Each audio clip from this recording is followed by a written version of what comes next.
Нэмэлтийг хэрхэн бүртгэх вэ? Хоолнд дагалдах эсвэл нэмэлтээр орох хамтлагчийг уг бүртгэлд бүртгэнэ. Хоол бүртгэхэд ашиглагдах нэмэлт хамтлагчийн нэр, мөн пост зургийг харуулна. Үүний тулд меню хэсгээр орж меню модулын нэмэлт бүртгэл сонгохоор бүртгэлийг хийн. 1-р нэмэлтийн нэр болон зургийг гараас оруулж өгнө.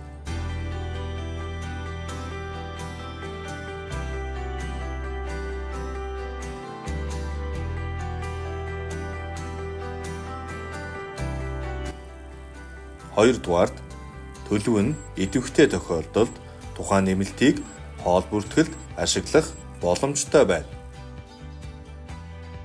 Гуравдугаард хэрэв тухайн нэмэлт хоол бүртгэлд хоолн дээр холбогдсон бол идэвхгүй болгохын тулд эхлээд бүртгэлтэй хоолыг идэвхгүй болгох шаардлагатайг анхаарна.